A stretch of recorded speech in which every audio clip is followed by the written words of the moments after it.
Regular Planning Commission meeting to order. Hello, everybody in the audience. We got a number of items to get through, and we'll start with a roll call. Christy?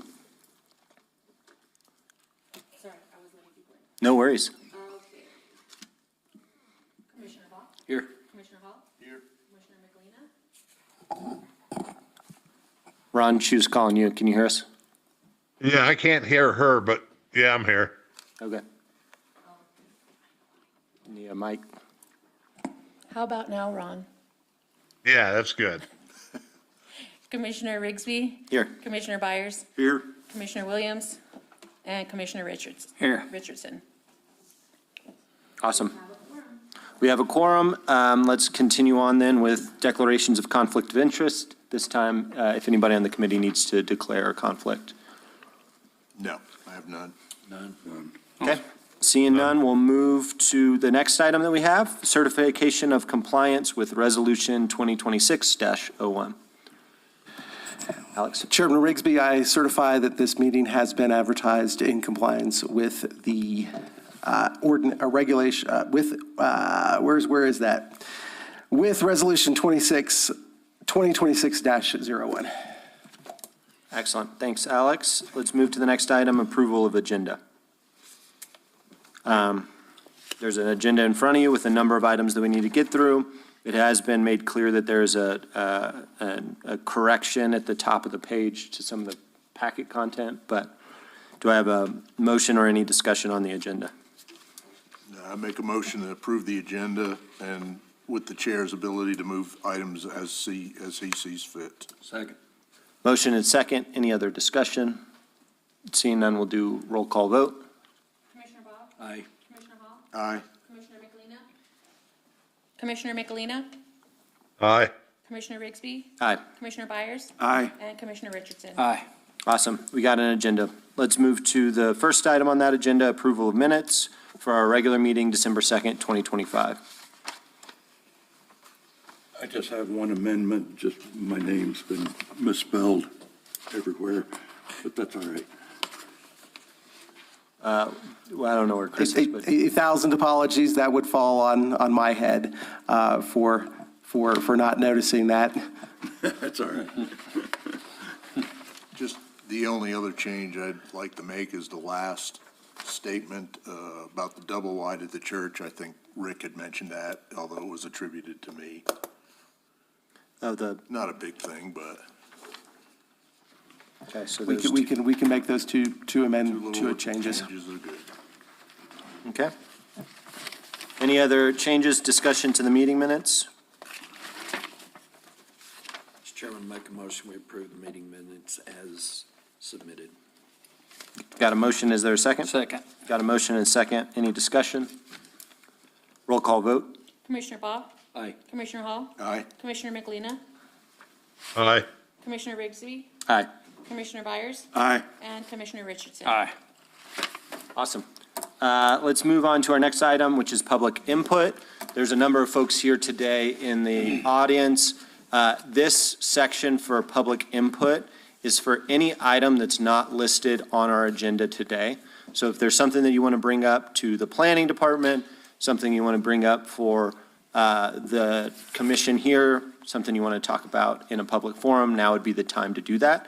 If you have or are going to speak on one of the items in our agenda, you'll get an opportunity later to do so. So at this time, I'll open it up for any public input. Don, come on down. And we'll limit public input to 3 minutes. Thank you, Don.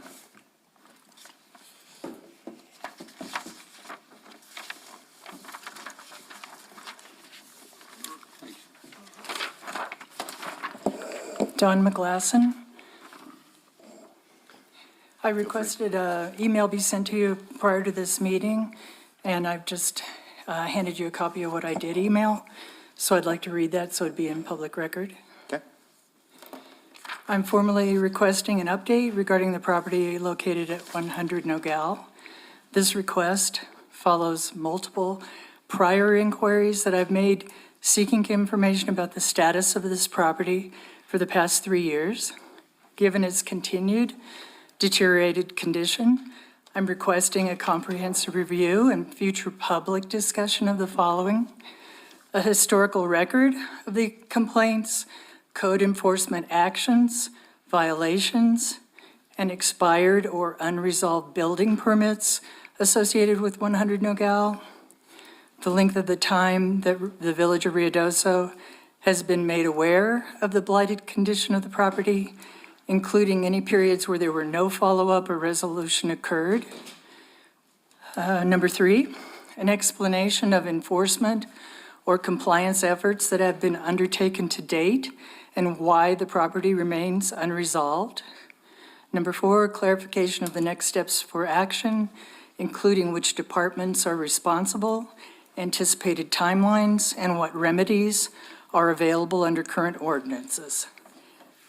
The property has remained a visibly blighted state for an extended period of time, possibly 15 years now, impacting surrounding properties and overall community standards. I'm requesting transparency regarding the village's awareness, response history, and intended course of action. Thanks, Don. Anything else to add? That's it. Thank you. Okay, thank you. Thanks, Don. All right. Any other items for public input or discussion at this time?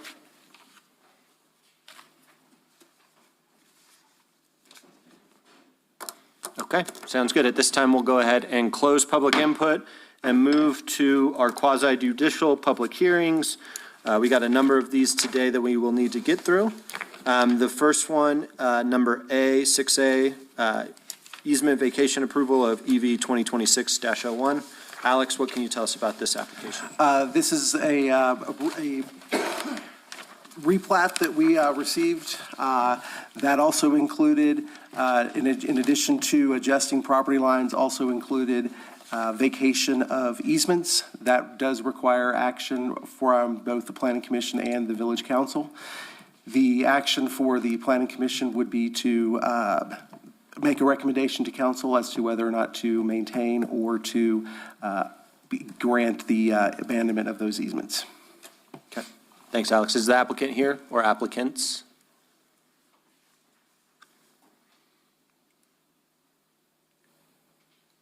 Well, that's. Are they really not here? So they're not here. Okay, So we have Dennis Rich. We have Dennis Rich, the applicant, on behalf of Brenda and Charles Terry.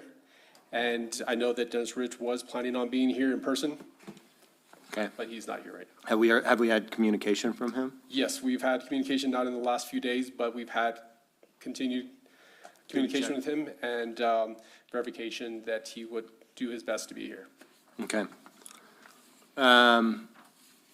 We didn't follow up with him today to see if he would be coming? Not today. Okay. This is truthfully, the first time this has happened since I've been on the commission. We have the application and all the details in front of us. Do we just base our decision off this, or what would you recommend, Alex? Do we put a pin in it? I would say if the commission has any questions that they would like to ask of Mr. Rich or the applicants, that they would be best to, yes, to table this for future action. Yeah, Okay, I had a few, so okay, let's table it. okay. Is that a motion? I will make that for you. I make a motion, we table easement variance dash 2026-01 until the next meeting or when the applicant can be present to present his case. Second. Got a motion and a second. Discussion on that item? Seeing none, we'll move to a roll call vote. Roll call, Baugh, Aye. Hall, Aye. Michelina, Aye. Rigsby, Aye. Byers, Aye. Williams, she's not here, and Mr. Richardson. Aye. All right. Let's move to 6B, easement vacation approval, EV 2026-02. Alex, what can you tell us about this one? Similar situation. This is a property that they are combining 3 lots into a single lot. There are easements that are for utilities set aside currently that are between the lot lines, and through this replat, they are requesting to abandon those utility easements. Great. Is this applicant here? Excellent, come on down. Yay.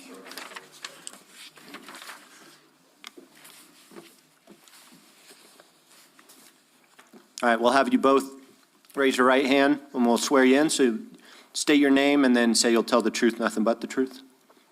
Start with you, sir. Randy, Mr. Wechter, nice to meet you. Nice to meet you. Do you tell the truth, nothing but the truth? Okay. Could Will you could I hit the have you mic? press the red button on the microphone there, please? Turn it green. There you go. Thanks.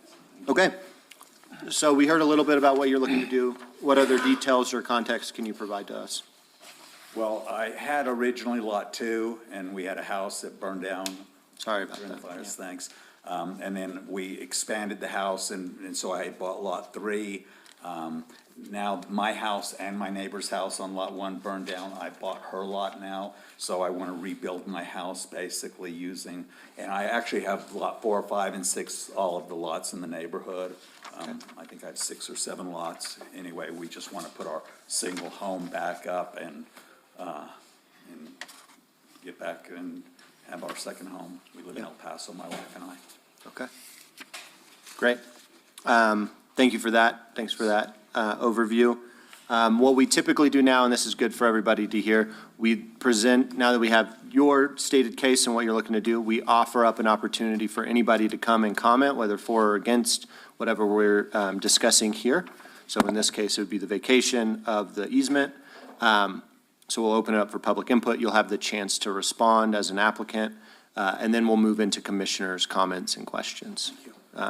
So at this time, I'll open it up to public comment from anybody in the community about this particular case. So Chairman Rigsby, included in the packet, there is a public comment from a property owner, 114 Olympia, that I've included as a late entry into the packet. And it's a over-the-phone express permission for an opinion by Mr. White. And it is paper-clipped to the, on the interior of that case study. Expressed his support for the proposed easement vacation. Okay. Thank you. Thanks for that. Okay, any other public comment outside of the written statement that we got from Chris and the property owner? Seeing none, we'll go ahead and close public input, and now we'll move into commissioner questions and staff findings. So we'll start, Alex, from you all in the staff, or you, Chris, whoever's appropriate. This will be Mr. Camacho. Okay. Okay. I'm sorry, Chairman Rigsby, can you repeat the question? Yeah, just what staff findings were of this vacation. I know that there's a number of items that were included in the packet, but if there's anything that you would like to highlight. Okay. So yes, thank you for that. The, after review with the different department heads here in the village, and speaking with representatives from P&M Utilities and other utility providers, there currently are no easements. I'm sorry, there are currently no utilities within the easements that are requested to be vacated between the lots Any question? 1, 2, and 3. Yes, sir. And all utilities run in the easement on adjacent to the Olympia Road. So there will be no disruption of service with the combination of those lots or the vacation of the easements in question. Okay. Thank you. Any other comments that you would like to add? If not, we'll move it into commissioner questions. At this time, no. Okay. Commissioners, what questions do you have for the applicant or staff? Yeah, can you clarify which lots you own again? You own lots 1, 2, and 3? You said you own also lots, 4, 5, 6, and I believe 7. you believe 7, and they still are separate lots, correct? They are, yes, sir. Separate lots, separate legal descriptions, other than the ones you're looking We to basically combine? bought them so that we don't have neighbors, just to keep the whole area. Yeah, I understand, Less I forest. understand that. The easements that's going through lots 1, 2, and 3 that you want to combine are primarily for sewer easements to come down from either lots 6, 7, and 8, and you didn't express there's still an unresolved issue of you can't just take away a sewer easement from lots 7 and 8 if you don't own them.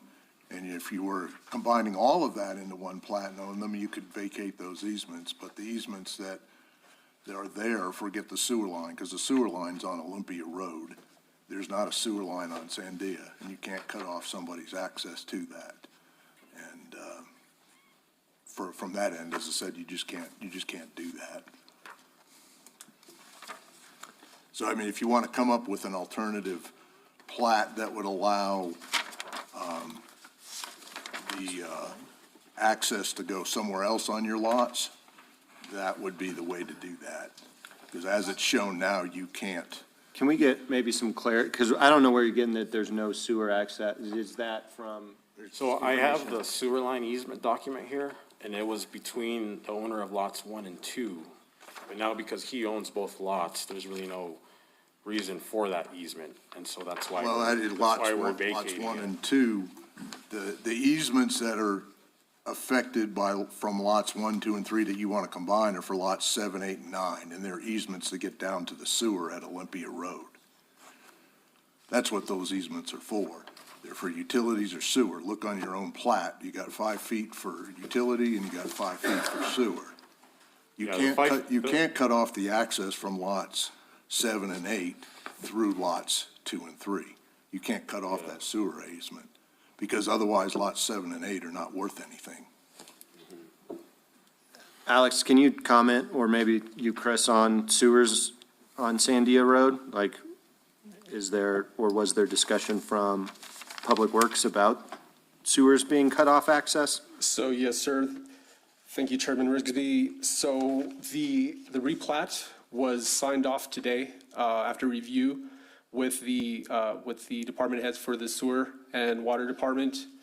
And according to their cursory look at the replat that they approved, they saw no issue affecting the sewer or the water access by vacating those easements.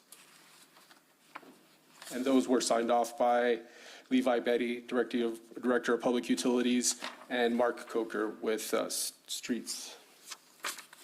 Okay. Does that help answer your question, Bill?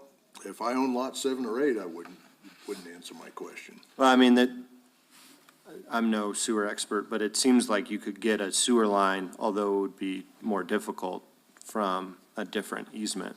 Because each one of these plats has. Yeah, that's because, look at the photo that they sent us, the photo that's in the packet. Those lots in question are up on the top of the hill. I can also provide this easement document for you guys. But do we know there's no sewer access on Olympia No, that's. or where Sandia? On That's what Sandia, I'm yeah, saying. I guess Do we know there is none? I've never seen any up there. Well, I don't know. It's underground. I don't know. Well, I mean, but that's what. Do we- Chris, could you comment on that, or did the Public Works on sewer on Sandia Road? So it's unclear whether there is or not after comments from the utilities directors, and that's something that if you would give me a moment, I could find out here, possibly, in the next couple of moments for that. Okay. Yeah, if you think you can. Absolutely.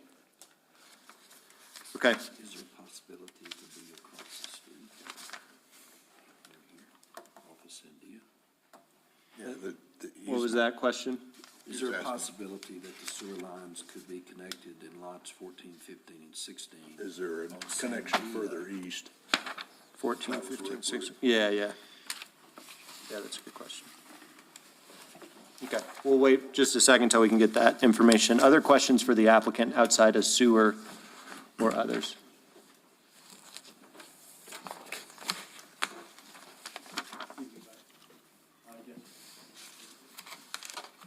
Yeah, that's my major Concern?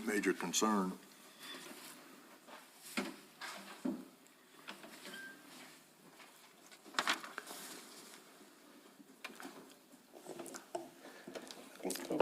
Chairman Rigsby, the Levi Betty, Director of Public Works, will be here in just a moment. He's right down the hallway. He's coming down? Okay.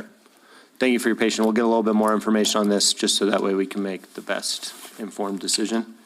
I will also remind the commission, we are just making a recommendation to council as well. Usually they listen, but, you know, it's good to remember that they'll make the final decision. Oh, I get that. Sometimes they don't listen. Nope. It doesn't matter whether they listen. We just try to make the best Agreed. determination of the facts that we can.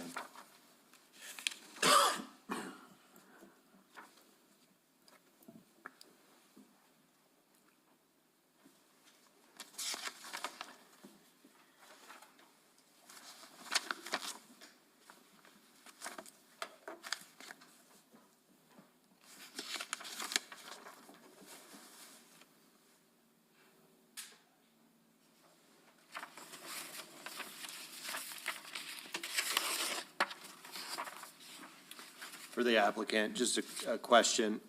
When you're looking to rebuild, your property or the building was on 2 and 3. and 3. And so when you're looking to rebuild, you would want to be on? Pretty much in the same location that I was at before. Okay. In between 2 and 3. So the original structure was on 2 and 3? It was. The original was on 2, and then we expanded the house. Over We on bought lot 3. And so where it says gravel pad on this, that was your driveway, I'm That guessing? is still Okay. there. Yes, sir.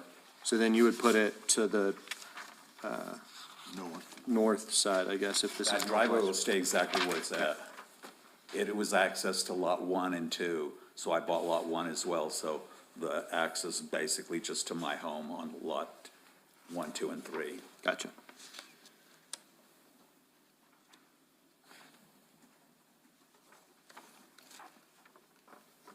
You don't have a copy of the original building permit, do you? No, I don't. We didn't build it. Oh, you didn't build, oh, you never built it? No, it was a Just- contractor that had built it. We bought it from that contractor. Oh, so they had about just 20 put in the years ago. driveway. They The didn't, driveway was existing, and it had access to both lot 1 and lot 2. but they didn't have a structure on it? Well, they did. The lot 1, her house burned down as well. Oh, So it was she on- sold me the lot because they didn't want to rebuild. Gotcha. Hey, Levi, we'll actually bring you up front. You can either sit there or you can sit in Chris's seat, whatever you would prefer. We'll just ask that you get the mic in front of you. So Levi, the question came up, we're looking at a easement vacation that I believe was already touched base with you on Olympia Road, lots 1, 2, and 3. The question was about sewer. There's a concern about how Sandia Road on lot 7 and 8 in particular, but I guess 8 and 9 as well, would be able to get sewer access. And so the question is there sewer and water on Sandia Road, or how does Sandia Road get access to the sewer? So I just spoke with Marty, and he's sending me the kind of that layout, the map of that area. But I know we have sewer on Olympia, and then the sewer that's on Sandia feeds on to Olympia, but he's confirming that with me right now. So I don't have an answer for you right at this second, so. Okay. But when you were presented this, you didn't see any issues No, sir. of certain lots being not able to access the Just sewer? Okay, No, sir. but there is sewer on Sandia, somewhere along Sandia. Yes, sir. Okay. Well, that's the concern I had. Okay. Excellent. Other questions, since we got Levi here? This is your first time at our commission meeting, so welcome, I believe. Yes, sir. Any other questions? That's it, that was the Okay. one I had, was Thank you, Levi, appreciate that. If you don't mind just sticking around till the end of this, you don't have to sit there, you can sit in the front row, so you don't have Yes, to sir. be. But any other questions for the applicants, commissioners? Ron, do you have anything? No, Okay. Well, if there are no more questions, I would entertain a recommendation to council and a motion. Mr. Chairman, Yes, sir. based upon the foregoing findings of Fact 54-69 and 54-102 of the Village Code, I moved to recommend approval by the Planning Commission to recommend to the Rio Doso Village Council to authorize the vacation request for case EV 2026-02, with the conditions stated in the case report. I have a motion. Second. Got a second. We'll move to a roll call vote if there's no discussion. Okay. Roll call vote, Baugh. Aye. Hall. Aye. Michelina. Aye. Rigsby. Aye. Byers. Aye. And Richardson. Aye. Okay. Motion carries. This is, again, as we've discussed, will go to council for their final approval. And I believe they'll have some paperwork for you all to sign. But thank you all for coming in and presenting your case. Thank you. Yep, Yes, likewise. you too. Okay, let's move to our next item, which is 6C, variance approval case, PV 2026-01. Alex or Chris, what can you tell us about this one? This is a variance request requesting to encroach 15 feet in the 25-foot front setback, which would result in a 10-foot setback from the right-of-way line from the property line along Gavilan Canyon. The purpose would be to place a row of 8x40 storage containers on this property zoned C1 Commercial District. Okay, great. And the applicant is here. You want to come on down and tell us what you're looking to do, and we'll get you sworn in. You don't mind raising your right hand, state your name, and say you'll tell the truth, nothing but the truth. You'll tell the truth? Yes. Okay, I knew you would, but we just have to get you to say it. Yeah, exactly. Mr. Daldinger, we have your application. What else would you like to tell us about your variance request, or anything else in this application? I submitted a short note or letter to you guys in your packet explaining what we need, and we suffered a pretty good property loss on Paradise Canyon to our warehouse for Yesterday Antiques, which we own out on Meacham. We lost about 65 pieces of antique furniture and a couple of thousand small items there on Paradise, and no place to store anything. And of course, we're being in the furniture business, we have to have storage facilities. And right now, I've got 5 enclosed trailers full of stuff, no place to put anything else, barns full at home, and we need to add some more storage. And we happen to own this property on Gavilan. And the easy, simple, cheapest way right now to fix our problem would be to put some sea containers in there and use that for our storage. Okay. You know, I've priced there's not very many buildings around town that are for sale, and those that are so far out in the stratosphere that you couldn't buy one just for a storage facility. Doesn't make any sense.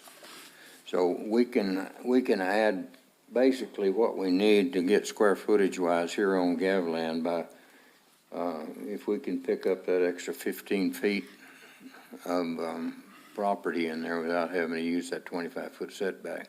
We can get an extra 2 40-foot units in there between the mountain and the street.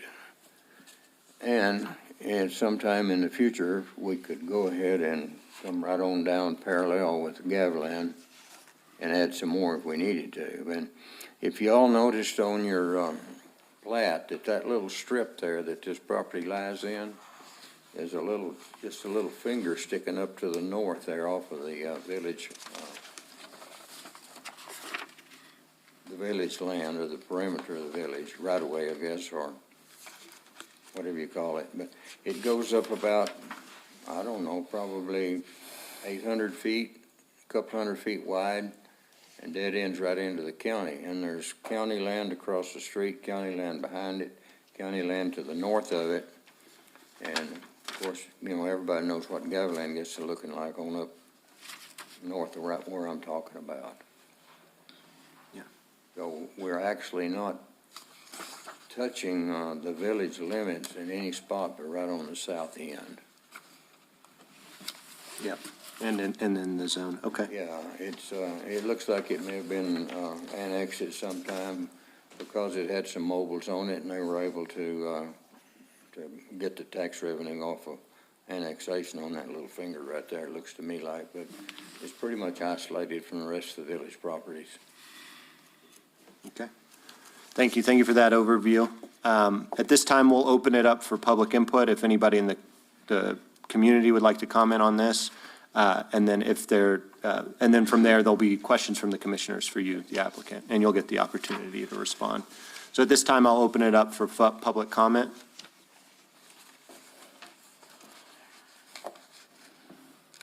Seeing none, I'll go ahead and close public comment and move to staff report and findings. And if there was any public comment, written or otherwise, would love to hear that. And then we'll open it up for commissioners. Okay, thank you, Chairman Rigsby. So upon review of the application, the staff's find the variance approval request for a front setback encroachment on property zone C1 does not appear to adversely impact the health, safety, or general welfare of the occupants of the surrounding land. The application of code, as it is written in the ordinance, would currently not deprive the owner of any reasonable use of the property, including any deviation from the code may establish a precedent that would undermine the purpose and intent of this article as described in section 5032, which is the purposes of the ordinances of the Village of Reynosa. Okay. Thank you. Thanks, Chris. And did we get any feedback, written or otherwise? No, sir. Okay. I might add too, Mr. Rigsby, that there's one mobile home on the south property line of this tract and one on the north property line. And that's the only housing in the area right there, nothing across the street. Okay.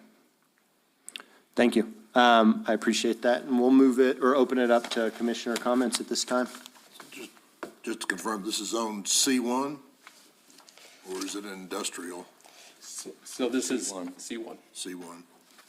And I guess the other question I would have, like, is you're looking at setbacks, and this might be a Levi question, is Gavilan Canyon utilizing its full right-of-way as far as roads, construction, or is there other right-of-way that's not being utilized yet? I mean, is it paved to the full width, or is it's not?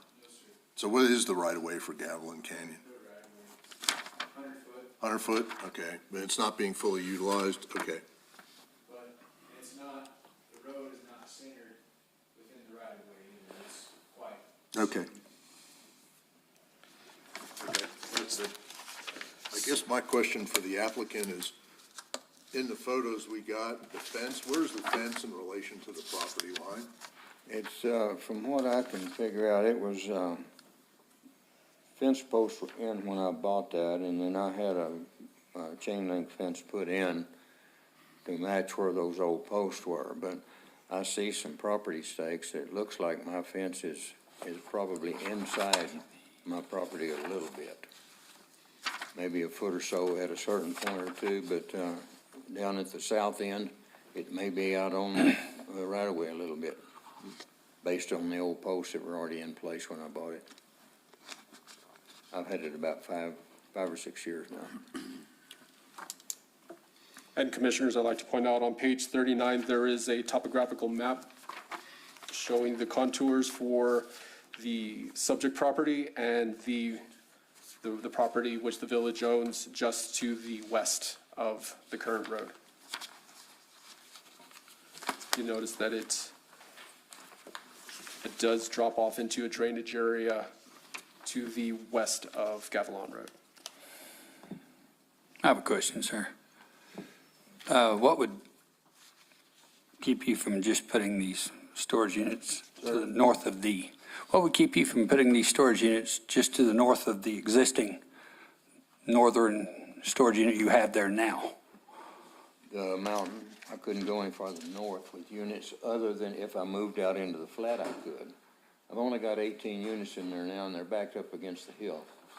I'm looking at the picture from the road here.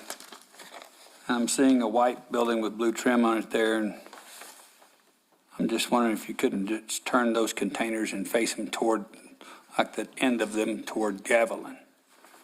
Well, I could, but I did some calculations a day or two ago on what kind of driveway width that would leave me Right. in front of the existing units. I think the code calls for what, 30 feet minimum on a driveway? I'd be pushing that, and at times I couldn't meet that by using the 40-foot unit and the 25-foot setback. I'd only have about a 12-foot driveway if I met that 25-foot setback and used a 40-foot container.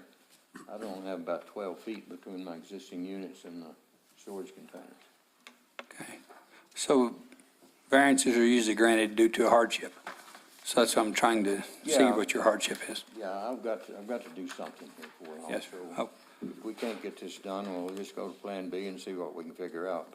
But this would make me able to make the best use of my property at this time. okay. And we are in the storage business too. I own the stash over here on Meacham. This is just an addition to what we have. So at some point in time, this may all end up being a storage facility, especially with the number of apartments that's coming online, and the demand for storage, I'm sure, is going to increase. We've seen it already to some degree with what we've got. So, Mr. Dalton, the number of units are between 7 or 8. How many do you think you could get in there without needing to get into the setback? Do you think you could do 6? 5? Would you, on the other side of the property, be able to do 3 on this side that doesn't get into the setback? Or would that block this existing unit on the south side? It would block that unit. Yeah, it would. I've looked at that. It would really be crowding it. And the reason I picked that north end is I'd want to go in there and level that highlighted section where there wouldn't be any. That lot has probably 10 or 15 feet of fall from the north end to the south end. And I'd level that upper end and set those in there like so. Yep. Now, we could make it work coming down parallel with Gavilan and stick within the 25-foot setback, but I'd have to drop my container sizes back to 20 feet or 24 feet to end up with a driveway and still meet that setback. So I'm cutting my, the space that I actually need, I'm cutting it in half if I do that. Okay. Oh, my brain just goes outside the box as far as, right now, you could park RVs or anything right up against the fence and be legal, is that right? So technically, Yes, sir. you could bring a box, semi-enclosed box and park it there, and he's legal, is that right? Yeah, the setback's only for permanent structures in the setback. Well, and then is a container actually permanent? I mean, It's not on a foundation, it's just. You weren't going to typically, permanently mount these. You know, Like I said in my note, at some point in time, I might want to go in there on that north end and build a brand-new building and get rid of those containers. Yeah. Yeah, if you build a new building, then you have to apply the setbacks. Yeah, I'd have to comply with the setbacks. That's the reason I was asking for it, because of that potential in the future. Well, it wouldn't apply to a new building. You couldn't just put the trailers there, get the variance on the setback, and then put a building there without. Right. You'd have to ask for another variance Because the use. because of the use would change. yeah. But this is a good question that Bart's bringing up. If it's not a permanent structure, does it even need a setback? Like, so it might be a different conversation. Because if it's, you are going to build the structure and it's going to be a permanent structure, it's a different conversation with the setback. I asked that question here at Village Hall, Yeah. and I was told that they would have to comply with the setbacks. Alex, can you comment on that? I These, mean- yeah, these are of a nature that they are permanent enough that they are required, we would treat them as an accessory structure, so therefore it would need to meet the setback requirements. Even if Whether they're not- whether or not they're on a foundation or permanent, that they are a structure, so they need to meet the setback requirement. Can I ask a question of why? Why do they meet? Like, why is it an accessory structure? It's different than a shed. He's not building a shed or one of the, you know. It's a storage container that is the same, of the same character, same nature Okay. of it if it were being built as a storage shed or a prefab storage shed brought onto the property. Okay, Yeah. With a box semi trailer. fine. It's on wheels. It's on wheels. Only thing I would say, I mean, they're not permanent. If there was to ever come a time when Gavilan had to be widened, and, I mean, he could literally come in there with a truck, they could suck up on a trailer and they could move them Yeah. quickly. I mean, it's not like it's a Yeah. permanent building. Containers can Yeah. be moved in a day. Yes, sir. And you answered this, I believe, but I want to make it clear. If you were to do these containers in front of the existing storage units, there's not enough room between the front of the existing container and the normal setback. So like, if you placed them this direction, Not for 40 footers. not for 40 foot. That's where I'd have to drop back to the To 20 to 20. 25s. Yep. And for storage reasons, that's okay. That would work. Yeah. And maybe this has already been clarified, but just moving these along the north side here, could you still get the 40-foot along? I'd have room for two over there, and that hill goes up so steep, and it's irregular along that side. It's not Gotcha. just a straight line. I've got two sitting there right now, up against the hillside where the yellow is. Yep. I would pull those out and either get rid of them or move them somewhere else. And my plan would be to put all the same color units in there, not the orange and the blacks and the reds and the graffiti ridden stuff. Buy them all new. Yeah. Or one trippers, they call it. Put those in there, all the same color, make it look as good as possible. And do the same thing if I came down parallel with Gavilan. I don't know if y'all have noticed it or not, but there's a lady put a facility in out on 48 on the right side before you get to Angus Hill. That is Joe Skeen's daughter-in-law. She leveled that lot and put a U-shaped area of the 20-footers in there. I bet she's got probably 30 or 40 of them, and they're all the same color. They're all new. It looks really nice compared to, you know, the willy-nilly placing of those things on a piece of property. And having them level where they can all kind of line up is a big thing too.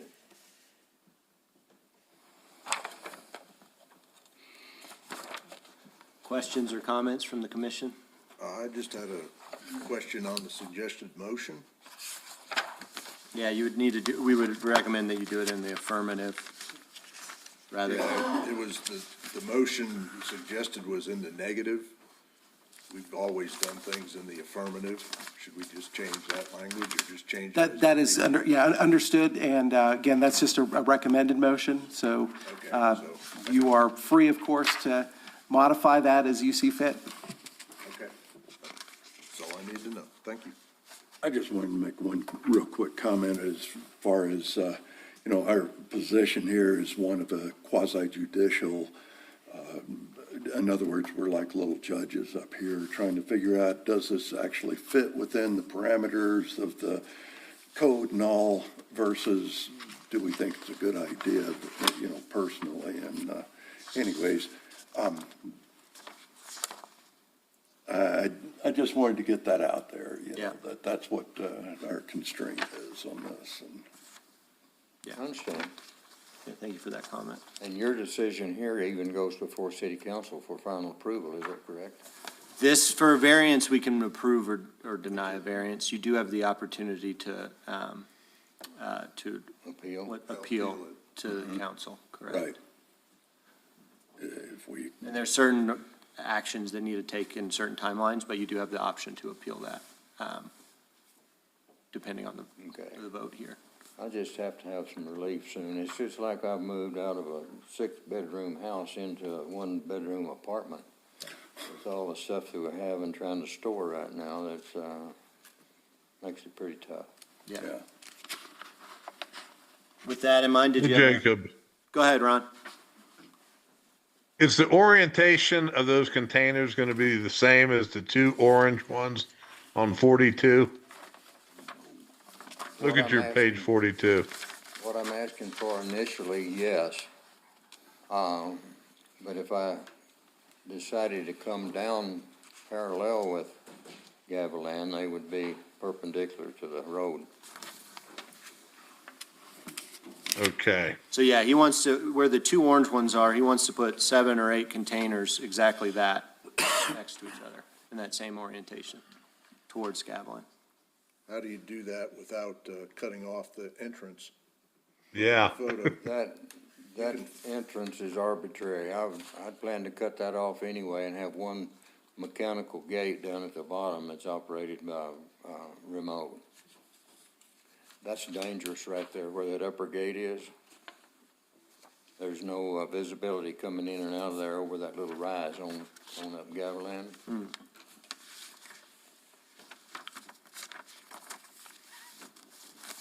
Is there a motion? Or thoughts, comments? I mean, we can talk through it.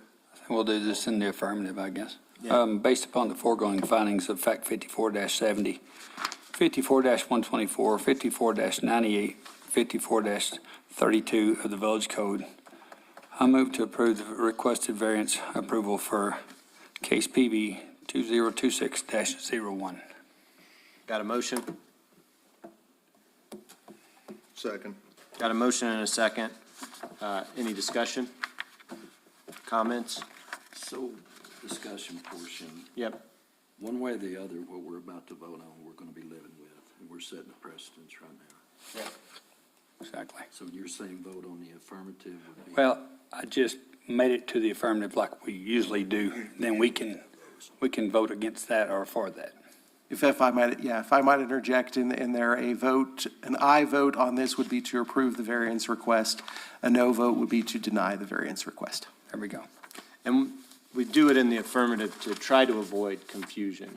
So it's like, yeah, you're for this, or no, you're against it. Yeah. Other discussion? Seeing none, we'll move to a roll call vote. Roll call votes. Bob? No. Paul? No. Nicolina? No. Rigsby? No. Myers? No. And Richardson? No. No. Motion fails. Just didn't see my rebuttal that was, did not see the hardship. Yeah, There are so other options there as well. there, for your context in the groups here, for variance, has to be a specific hardship that makes the property unable to be fully utilized. So like in your case, if the entire property was that backside where it goes up 200 feet in the air, you can't build anything on that. But as you admitted that there's other ways that you can configure the storage, there's not, it doesn't pigeonhole you. And you know there's never harm in asking. No, there's not. It's a tough one for us to say. We don't like variances up here because we understand. This is not my first trip to this room over 53 years of being here in Ruidoso. Yeah, I'm sure it won't be your last I either. was looking at the wall outside. I've lived through 10 of those guys on that wall. 11th one's in office right now. Uh-huh. So, Yes, sir. We won't ask your opinion on the current one since he's sitting in the back there, so we won't get into that. I won't give it. And I won't give you a hard time for putting my brother's name instead of mine on your letter. You put my little brother's name instead of Jacob. Did I? Yeah, but it's all good. Cindy typed that. Okay, I'll blame her then. That's Cindy's fault. Thank you for your understanding. Need to talk with her. I'll give her the hard time then. I appreciate everybody's time. Yes, sir. And I know this is a tough job, and like I said, I've been in here before. I had Eagle Creek Construction for 42 years, and made a lot of tracks in Ruidoso, and most of them were good, so. Yeah. Amen. But it's Thank you, guys sir. like you that keep everything on track for us and keep us moving, so. Appreciate I it. Thank you, appreciate sir. it. Thank you. Appreciate Mr. it. Felger. Good luck.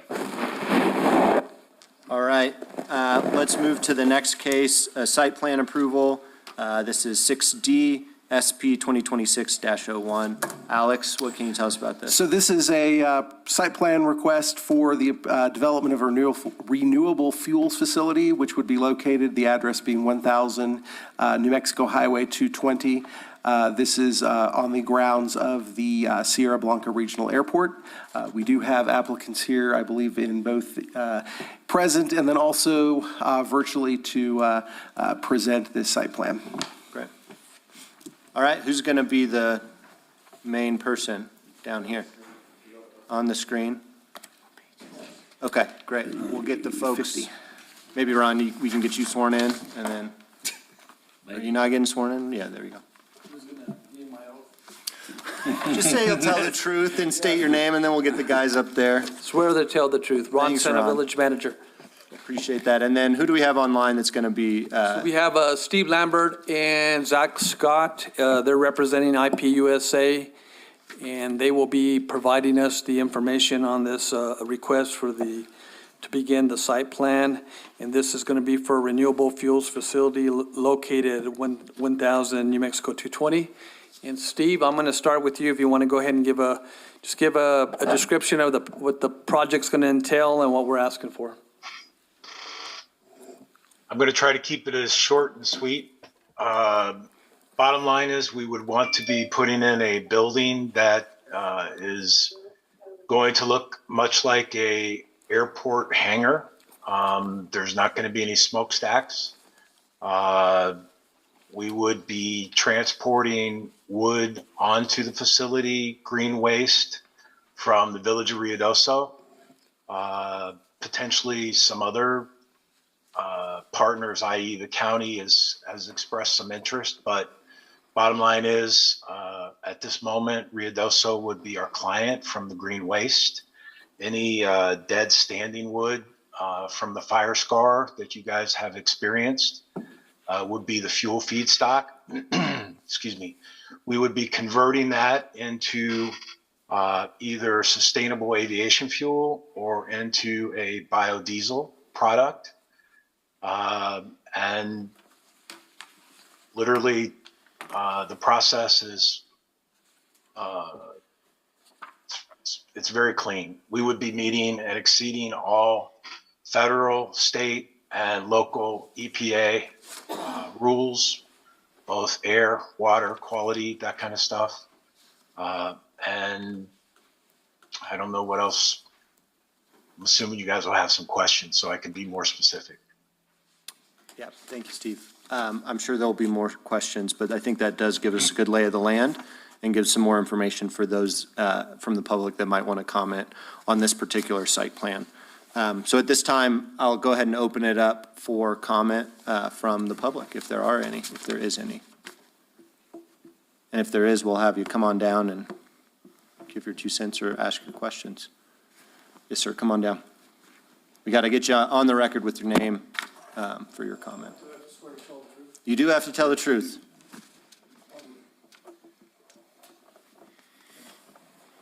My name's Pierre Pfeffer, resident of Alto. Okay, thank you. To tell the truth. Question for the presenter. Yeah. I don't have any argument with the project. Could he speak up, please? I don't have any argument with the idea. My question to you is that the people that will be voting on this facility live in Ruidoso. The facility affects Alto and surrounding areas. So our concern is compliance with the various regulations you just talked about. Is it your intention to secure approval from NMED to get a permit to build this? Absolutely. In fact, we've been in discussions with, again, New Mexico, environmental, all the departments associated with that. We will be in full compliance with all state and federal local regulations. And you do understand that that requires some notice to the residents affected that go beyond Ruidoso, it's a surrounding area. So there's a process with NMED. I know you're not from New Mexico, but there's a process there. The other question I have is, probably for Mr. Senna. Can you, and I don't understand how this government works, can you approve this contingent upon securing the appropriate permits, or would you do that? Or do you just approve it and then leave it up to them to secure the various permits?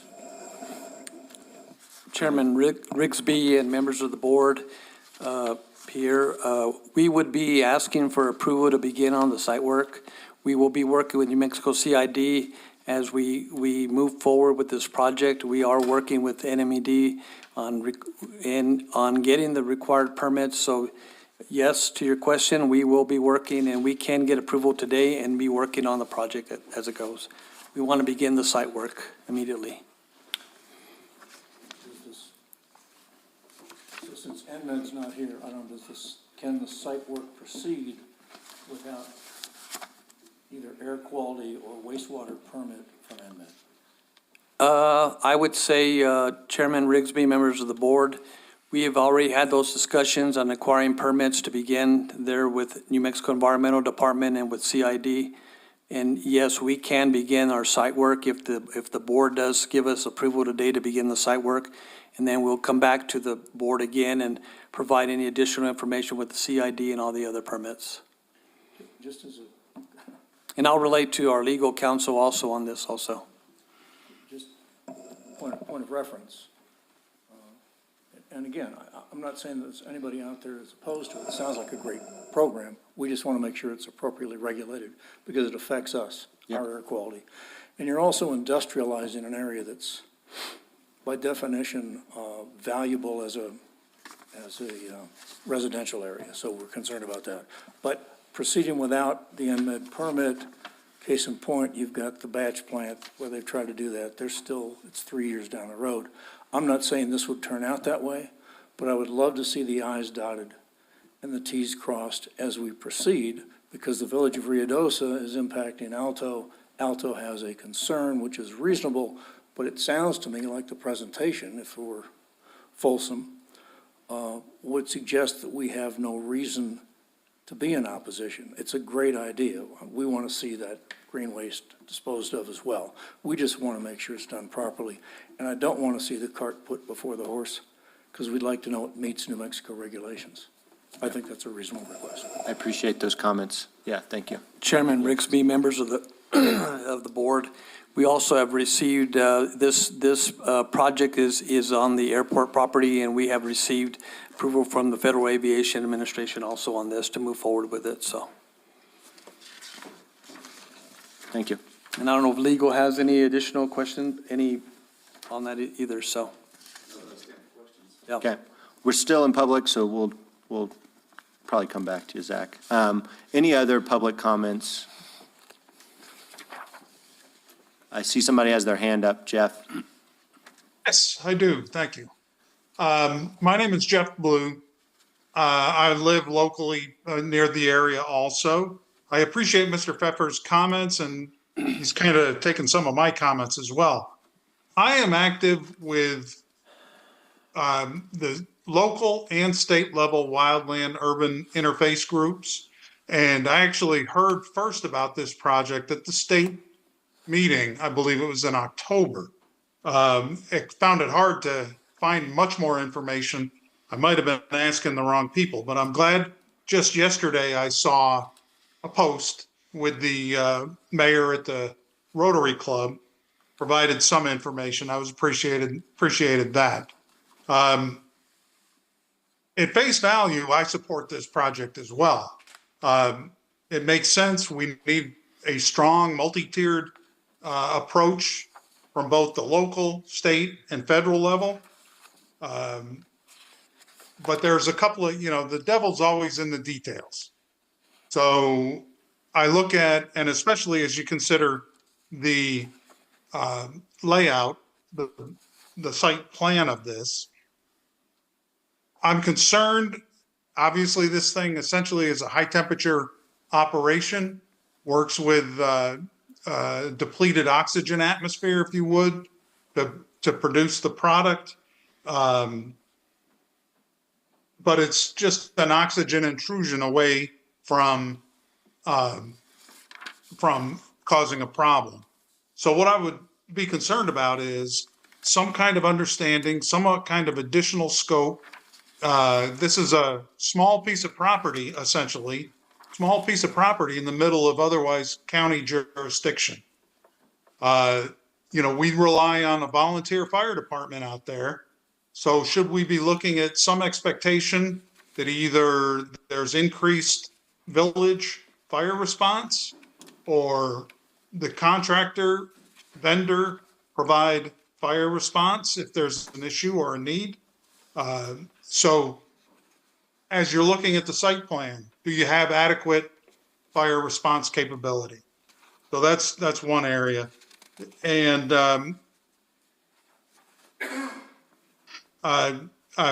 Garrett covered the concern about state and federal regulations, so that's good.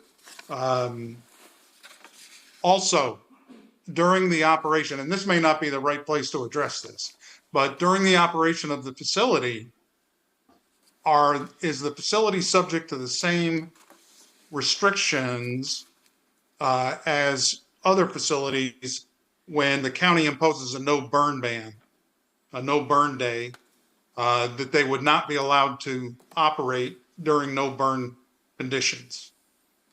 And I have so many questions. I'd like to participate in some kind of other workshop on this, which I'm sure will be coming along. So those are the nature of my questions. Yes, I agree with the project in principle, but we've got to get those tough questions asked and answered. Yeah. Also, I guess let me add one more thing. I was concerned when I saw in the piece from the Rotary discussion that this was a quote unquote first of its kind, which means that we don't have any track record of the technology or the operator. So I'd like to, at some point, hear that addressed. Maybe not in this forum, but somewhere down the road.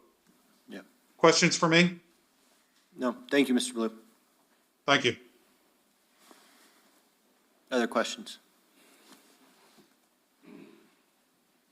Just a point of clarification, since my name was brought up. Tell the truth. Yeah. Promise. Name, please, just so we have it for the record. My name is Lynn Crawford. Referring to the meeting at the Rotary Club, the first of its kind is in New Mexico, is what I was talking about.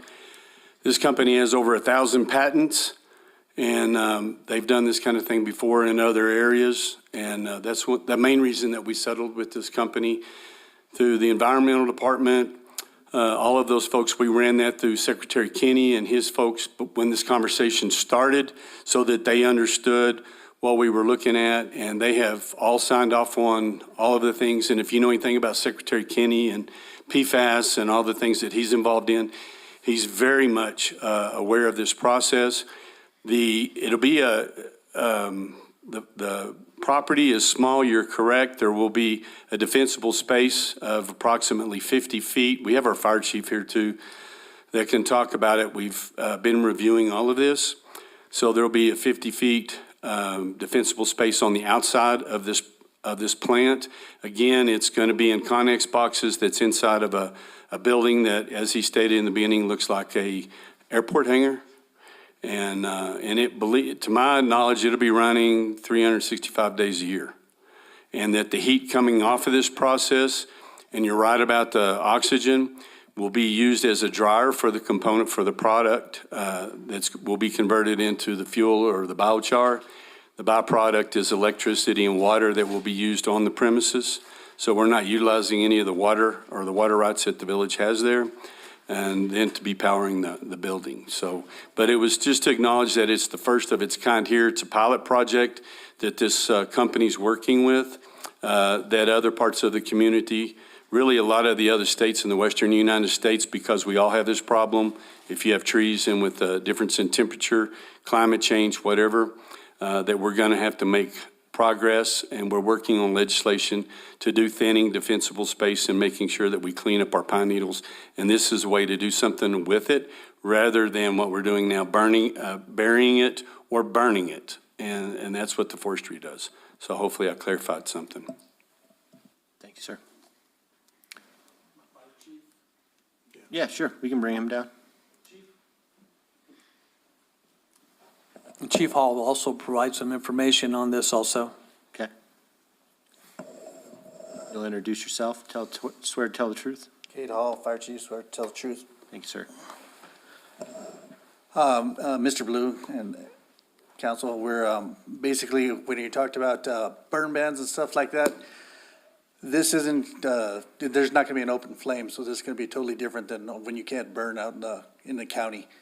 Also on our property, we have personnel 24 hours a day, so it's going to be, they're going to have water trucks already staged at the location, plus our people, which we have firefighters at the airport, and we have the firefighters at Station 2, which are 10 minutes away. Thank you. Anything else? For the response. No. Any other comments from the public or questions? We usually generally just do one comment per person. For this case, yes, we'll be happy to do that since I think it's just the two of you that have comments, so go for it. Simple questions. Where will the fuel for the greenways that's going to be processed be stored? It's on site. Yep. Is that going to be stored on the plant site, or is it going to be stored somewhere else, and where this is going to be? Yeah, so the question for the record was where the green source or the source of fuel will be stored. And I think part of today reviewing a site plan is to determine where that storage will be, but I'll have the applicant. Chairman Rigsby, members of the board, I'm going to have Steve, you want to just give a brief answer to that question, please? Happy to. Some will be stored on site. We will be strategically bringing the fuel in from the sources, but some will be off-site also, where and we'll be preparing the fuel. We have to grind the wood, if you will, chip the wood to sizes that are appropriate to go into the equipment and go from there. And the one other thing, as Mayor Crawford pointed out, all the heat, we're taking and recovering that heat to utilize that both in the preparation of the fuel and also as an energy source for the parasitic load. Okay. Thank you, Steve. Other comments or questions from the community? If not, we can close public input and move into commissioners' questions, which there'll probably be many related to the site plan. Seeing none, we'll close public input and open it up to commissioners for questions specifically regarding if there's questions about process, fuel, traffic, and then also I do think we need to focus in on both the assessment impact that was given by the village and the site plan, but that's the primary thing that we're determining today, site plan. So I'll open it up to commissioners if anybody has any comments or questions for the applicants. Well, you know I do. I know, I'm looking at others, just give them an Just opportunity. give them an Bill. opportunity. Couple of things. In our packet, it notes the areas around the airport are Bureau of Land Management undeveloped and U.S. Forest Service undeveloped land. So I guess my question is, how far is the nearest house to the airport? I'm guessing it's a mile further down west on 220. So it's really not it's not anywhere near a residential area is what I'm trying to. No, Chairman Rigsby, Commissioner Hall, it's a ways from that area where the airport's at, that 11 acres that we're utilizing for the project. Okay. Yep. And our wind is typically out of the west, so it kind of takes it away from the housing. Well, I just wanted to clarify because somebody had made that point. I guess the other question I had, I noticed on the annual tonnage they look to process, how much of that is from the village that we won't be sending to the landfill? It says about 129,000 tons. How much do we send to the landfill now? I'm going to have to ask the mayor, you want to come back up and answer that question? I know I'm still under oath. Yes, he has those numbers. Mr. Chairman, He has the numbers Commissioners, memorized. 50,000 cubic yards is what we currently are mulching up and hauling to Oro Grande and burying. So that is the contract that we'll be using, the funding. So we'll get actually a reduction in the fee on what we're doing it to haul it, keep it here locally, and then turn that into a revenue stream. If we get additional sources for green waste, Yes. is this site plan able to handle that now? Is that what we're looking at, or is this just? Yes, what you're looking at is 129,000 cubic yards, and that is in conjunction with working with the county. They have the same issues. A lot of the different legislation that has been passed and working through with the State Forester Laura and now with the feds on doing the defensible thinning, what's happened in the Rio de la Downs, coming all the way around, it'll encircle as a defensible space. All of that green waste will be brought in, working in conjunction with the tribe because they're wanting to get their sawmill back in order. Approximately 60+% of a tree is waste. And so the limbs and all that stuff would then be captured and brought to this plant to be turned into green space. Also, with the Forestry Service doing their thinning, and now then it's usually stacked in little wood piles to be burned at some other later date. We're working it out where that will be brought into. So all those contracts will be working towards that. This will be on village land that we'll get a land lease. We'll be generating GRT. We're in the process of working on a LEDA and then eventually a TID where we get the additional state funding because there is no GRT generated there now. That'll be additional funding on that also. Thank you. Bart? Have a question about the grinders and the kind of noise that they make. Yes, sir. Right now, the grinding, most of all of that has been done off-site at a particular land that is down in the downs, past the downs, where it's being done currently. It would be chipped, most of it, and hauled in. There will be eventually some of the grinders. They're the big bowl mills that you put the trees in and you bring the bowl mill down and it grinds it up. There's not a lot of sound to it. There might be a little bit of dust, but we realize that this is an area of contention out there. We want to make sure that where a lot of this material will be stored is down off of the road in that where used to be a rock quarry, a lot of that area. And then it would be brought, just up the road to the plant and then ran into the plant. But a lot of this will be already chipped, brought in, backed in, and ran into the plant on a conveyor. It's not those typical chipper shredders that are. No, it's not the zingers, zangers, and it's not the masticator systems that you see. And other things that have been proposed are, the air curtains, that are the heat that burn everything. We generate nothing out of. This takes care of the problem and also turns a waste stream into a revenue stream. And that's the whole purpose. We've looked for many a year for this type of technology. It's been there. These guys have been all over the world. This unit is produced in Italy, and then they are actually bringing their money, their $100+ million, and investing it in the community, and also creates a lot of jobs we haven't talked about. So hopefully I answered it. So, Mr. Mayor, could we potentially be looking at, if we ever got caught up around here, would that be a revenue maker for other counties or? Absolutely. What we've done is done a revenue share with the county. So it's a win-win for everybody that gives the longevity for the surrounding area and the region, also with the tribe, that they will generate in a revenue share of the finished product. The numbers change a little bit, and it's all dependent on the feeder stock that comes in. Early revenue, and Steve can correct me anytime, at $50 million a year in total sales that we expect it to grow exponentially once we were able to develop a program of constant feeder stock to bring into this plant. And because, just with the defensible space that we have now, we're generating that 50,000 cubic tons or yardage annually anyway.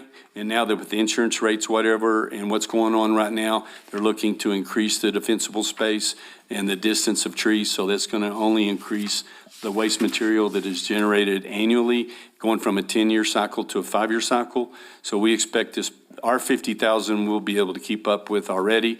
We're looking for the county because they're going in to adopt defensible spaces too, because we all are working together. This is really the nexus of a lot of answers and solutions to problems as not just affordability for insurance, but access to insurance. So Is the site plan we're having for us today, is it just big enough for what you're proposing now, or is it big enough? It's big enough for the expansion? 130,000, and it's not just the 50. It's big enough for 130,000. And it can, and these are Connex boxes that can, and Steve, you can jump in, he's the brains, but talked to them enough time that they've educated me, and if a guy like me can understand it, then it's pretty simple, honestly. That the Connex boxes can be put in tandem to add to the capacity and taken away. Okay. And so, yes, this property will handle additional. It's only 700 yards. Did I say 50 feet? Well ago, I meant 50 yards. That it will expand to the defensible space with rock, gravel, things like that, just to make sure that we do have nothing flammable, that it will be around any type of what could consider a heat source. Just didn't, I was going to make sure we didn't come before all of us again for expansion in the next 2 years if this thing really took off. No, and one thing that we look in that I'll tell you, just to put that question aside, is that it's trucking. That's going to limit a lot of the different things that we have. We're looking at what we can hand in our immediate region. You know, Cloudcroft on the west side is doing a lot of the thinning right now. That and trucking may make it to a point where they take and set the same system up. As I said, this is a pilot project for New Mexico and indeed Arizona and other western states, that they may have their own plant there. And the same with the Enchanted Circle and also with Silver City and other places like that. I mean, we've been in contact with all these communities and they all have the same problem we do. So this is nothing unique. We just get to be at the forefront of, of getting a solution to this. So I think that because of what fuel costs are going, I know gas is getting even cheaper, but it's not going to get that cheap. And so I think that this one will handle what we can do in our area, and then they would go into other communities and do the same process. Yeah, we need a way to get rid of this mess for. A couple of questions, and this might be for you, Mayor, one of the other applicants. So we were given 225 acres, but that's the entire airport property. Do we know what the size of this site plan is? Like where this will be? Does it say that? 11.3 acres, Okay. Chairman Rigsby, Okay. yes. So even then, there's other areas if we needed to add more capacity, but it sounds like there might not be the need for that. That's correct. We're also looking at some other property that we're working with the State Land Office on acquiring some other property. Okay. And this is a question for staff. Usually we get a two-part assessment for our impact. We're missing the second page, or was that not? So there were no comments that were made on the second page due to the nature of the submittal. And Chairman Rigsby and members of the board also is, we're going to be, our grapple truck, our service that we provide will be changing totally with the way we're going to be transporting. It's going to be going out to this site rather than to a private company. So it's going to really it's going to save it, like the mayor said, it's going to save a lot of money, and with the additional slash from other areas, generate revenue for the village, so. Okay. That's good. I'm surprised that there's not comments, considering the second page that we're missing. I know that it's usually a little bit different, but like, are we going to get information about land development, slope, erosion?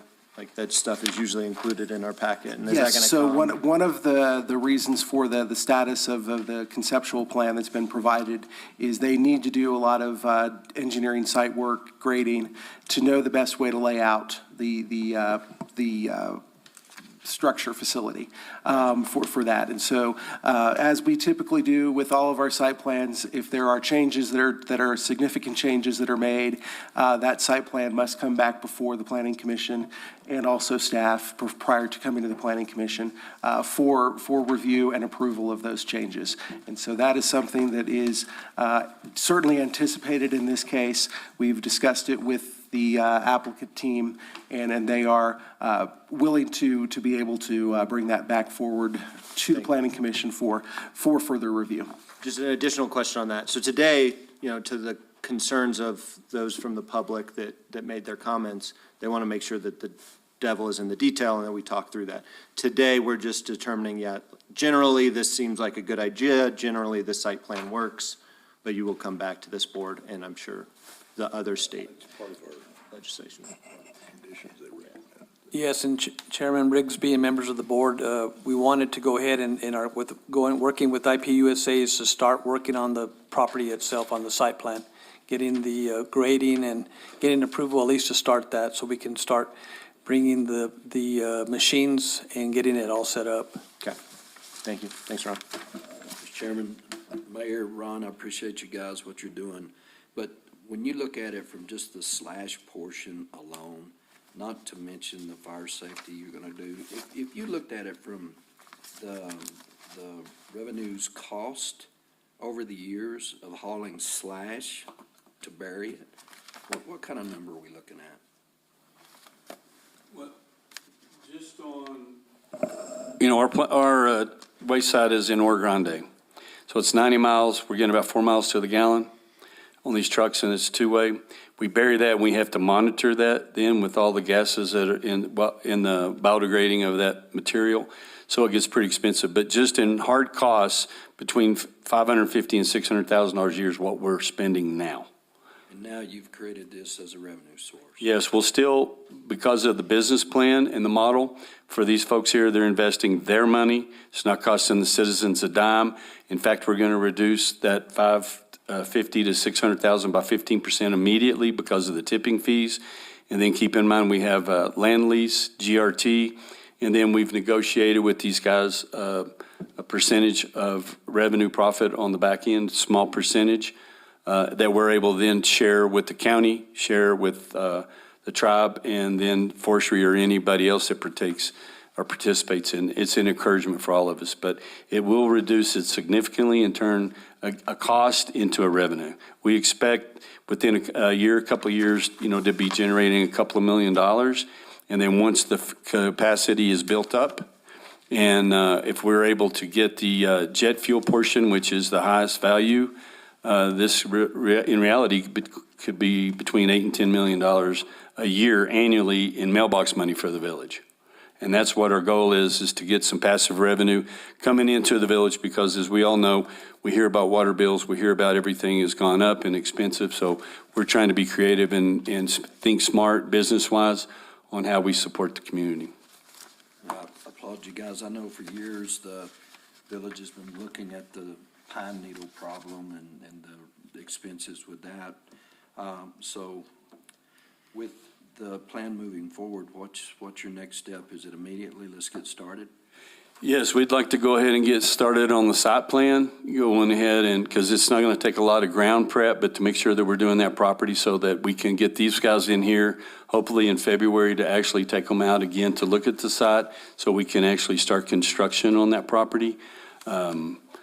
And then in the meantime, we'll start closing all the contracts on the supply of the fuel. And hopefully we get that track back open, and they love horse manure. That's like gold, man.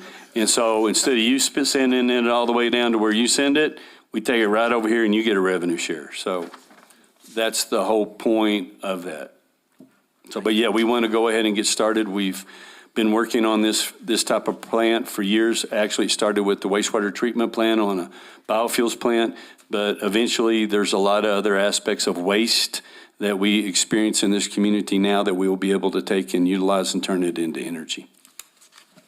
So what is the turnaround? Do we know? I mean, it's operational? I mean, due to permits and everything else. The permits and everything, we've already talked to the New Mexico Environmental Department, air quality standards, because there is no really effluent. It's all run back through the plant and utilized 100%. I'm not going to say 100%. There's not 100% of anything, but you're not going to have smokestacks or any of that. So the unit is being produced, made in Italy, and it's going to be on a boat coming over here, however long that takes. Didn't you tell me, Steve, it was about 3/4 ready, the first unit? Half to 3/4, yeah. Half to 3/4. So once, like I'm 2.5 years old, guys, it's an exciting time, but get the site prep, get the building built so that this unit sets in there, slides in, and then we'll have to look at how do we utilize the electricity for whatever we're going to use out there. So the byproducts are electricity and water. And so how do we use those? These guys are also great in water treatment, pretty impressive stuff that they do. So we want to be able to try to utilize all that with all the brackish water we have here. But once it gets here and sets down, Steve, what do you think? 6 months once the building is built and the ground's prepped and then the units brought in? Yeah, we're looking, again, I like being conservative, 6 to 9 months. So the Village of Ruidoso would retain the property and Yes, sir. then they would just own the buildings and the equipment? Yep, the leasehold improvements and all that, just like we do out here at the Links, where the village owns the property, we have a separate lease with these guys, and we do that in several places. Winter Park's another one with Tom Dorgan and those guys, that we do public-private partnerships. They bring in the expertise, all the things that they have, and the cash. Thank you for the questions. No, Is there a motion?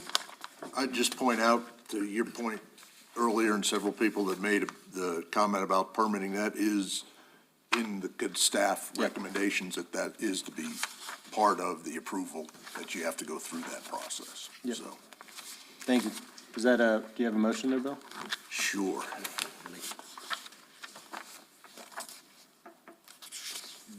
Let's make sure I have the right one.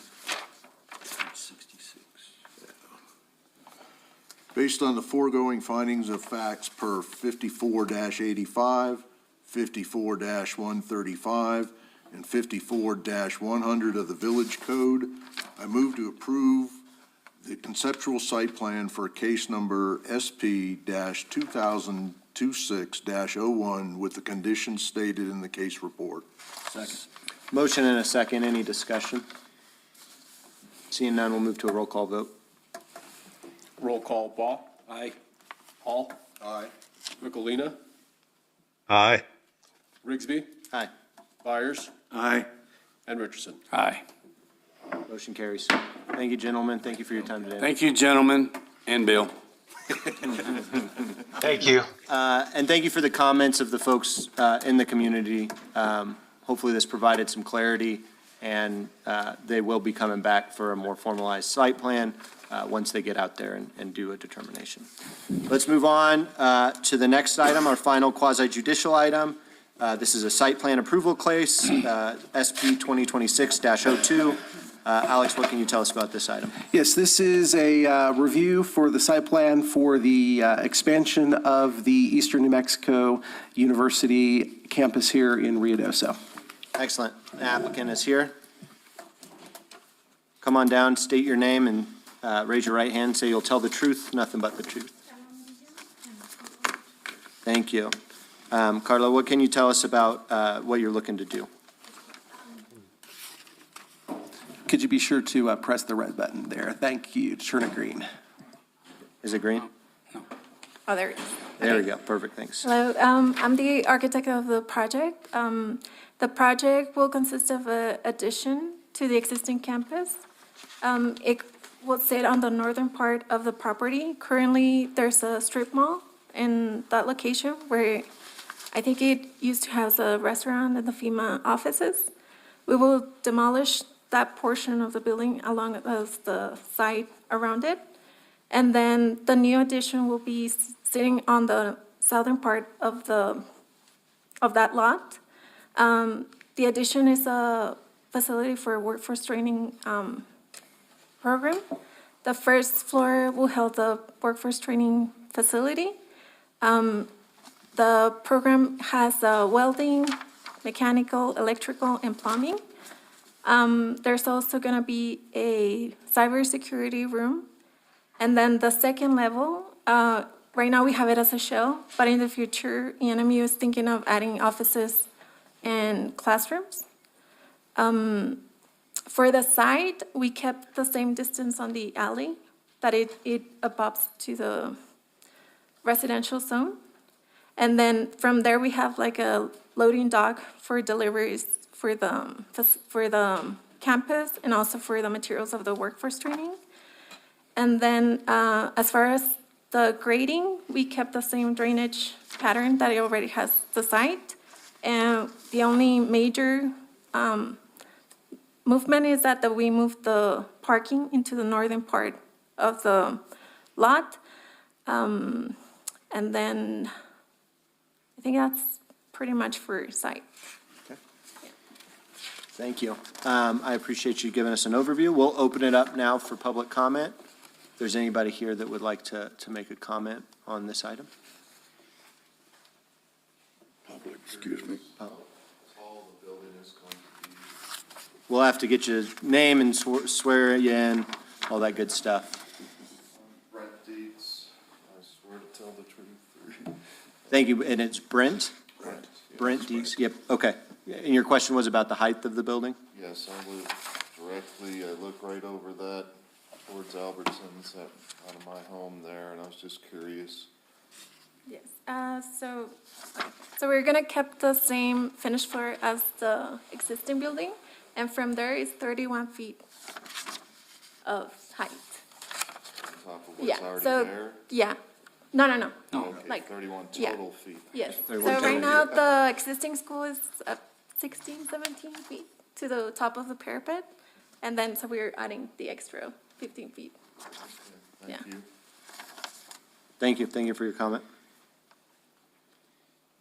Other comments? Seeing none, we'll go ahead and close public input and open it up for staff findings, and then we'll go to commissioner questions.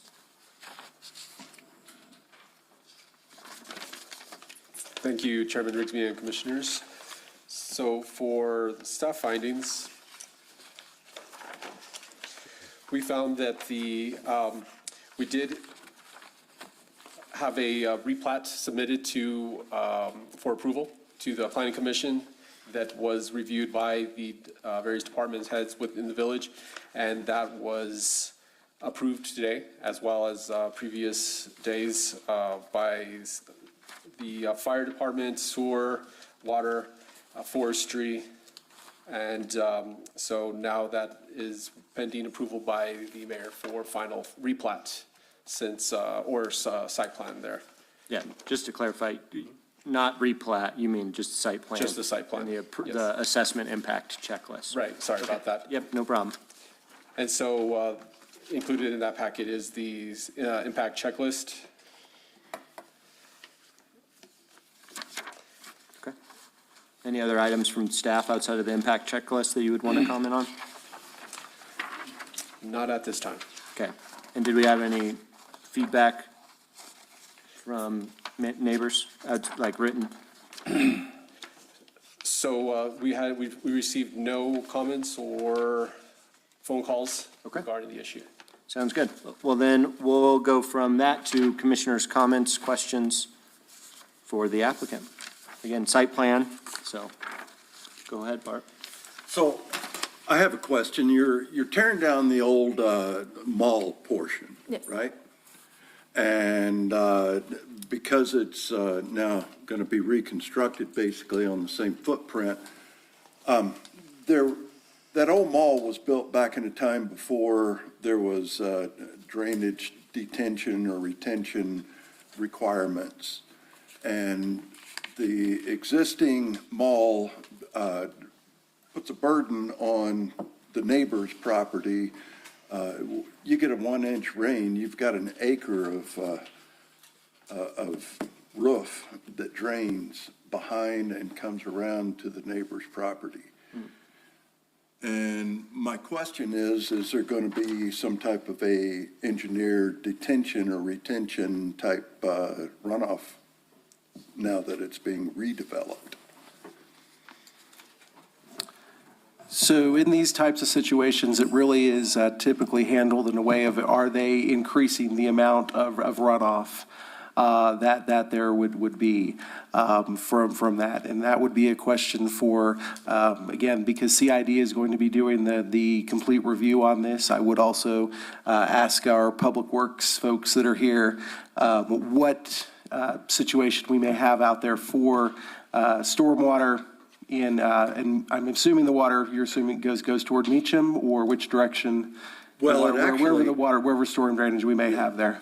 Fact is, I used to own the cleaners, I built and all that, and so I have intimate knowledge of what the runoff does. And in a heavy downpour, you've got all that water that goes off of the back of that building, comes around and creates a river that goes behind the cleaners there.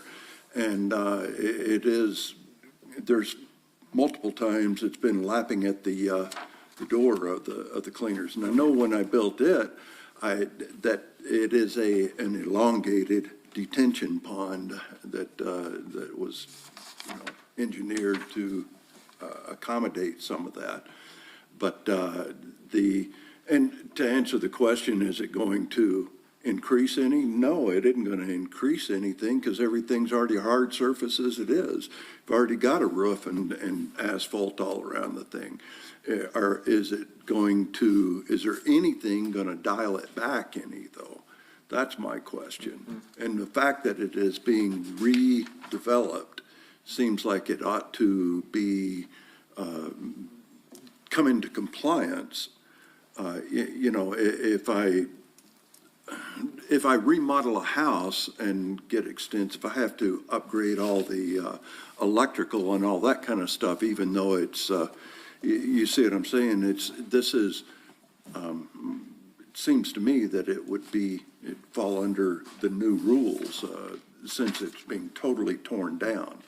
They're not leaving the structure as it is and just going in and, doing some interior remodel. Yeah, good point.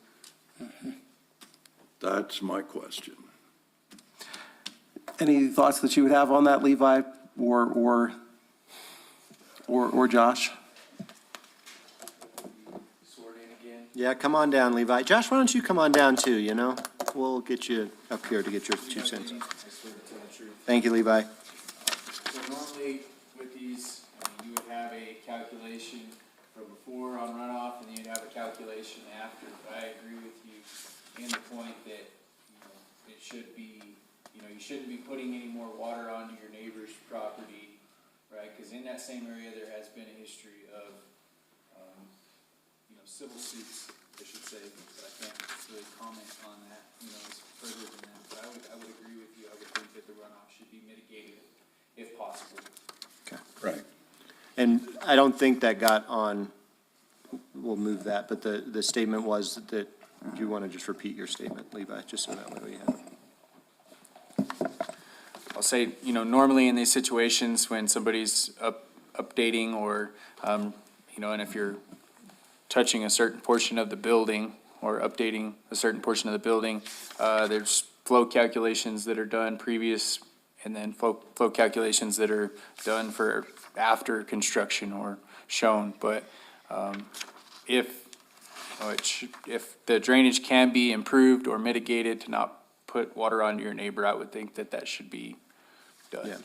And Carla, there was no anticipated calculations for runoff or water or that? No, they're asking the civil engineer, but I know the main way they want to run off water is to the northwest corner, so it goes back into the alley behind Albertsons. I know there's the retention pond next to the cleaner. And then as far as the roof runoff, the footprint of this building is smaller than the actual one. It's still Yeah. going to be hard surface, and the amount of runoff is still the same. And then it comes down behind Albertsons, and that's all shaded down there, and it becomes an ice rink when we have a real winter. Yeah. And that's. Yeah, the footprint of the building isn't, because you're replacing that with hard surface paving, so it's still paving. It's still hard surface. Hard surface is hard surface. Yes, It there's doesn't matter if no it's on the ground or absorption. up in the air. Yes. It sheds the same amount of water. I also have a question about the driveway. So it looks like, where's the driveway going to be on the plan, I guess you could say? Because it's basically a road that runs behind Albertsons through to that parking lot. And you can see on the satellite view, the clear line where people are driving for a flow of traffic. So are you guys going to have parking lots all the way back up to the property adjacent to Albertsons, or? No, we left the existing driveway next to the Family Dollar. Okay. Yeah. So there'll just be this one set of spaces next to that driveway, if you will? And then the north part, Yeah, we're adding okay. parking there. So I have another question. Yep. Do you have a common area maintenance agreement that, with all the rest of the property owners to maintain that drive and all? The one next to the Family? The northern and the one next to family, yeah. The cut through. Because you're basically cut off as far as that property and the college. You have to go across other properties to get to the college. And my question is there a common area maintenance agreement to facilitate that access and keep it maintained? I don't have the answer right now. I'll have to ask NMU about that. Okay, thank you. Sorry, we still have a quorum, but one of our council, or commissioners had to depart. Okay, other questions? I mean, it sounds like that might not be an answer that you have about the common area access or common area maintenance for the road or clear drainage. Well, I guess the drainage question, to Bart's point, is that a legal statute in New Mexico's act? Is that something in the building code or anything in New Mexico that would require you to reassess the stormwater? Hey, do you have a maintenance agreement on the drives? Hey, Melissa, I think you are on the phone. Like any kind of maintenance agreement where you two. Will you mute her, please? Thank you, because I think she was talking to somebody else. Yep. Yeah, she's the project manager. Okay. Of the project. I think she's talking with NMU. Yeah, okay, no worries. What were you saying, Bill? Well, it's just to Bart's point about, obviously, anybody that's been here any length of time, even me, realizes the flooding we have through Albertsons and around the cleaners and all that.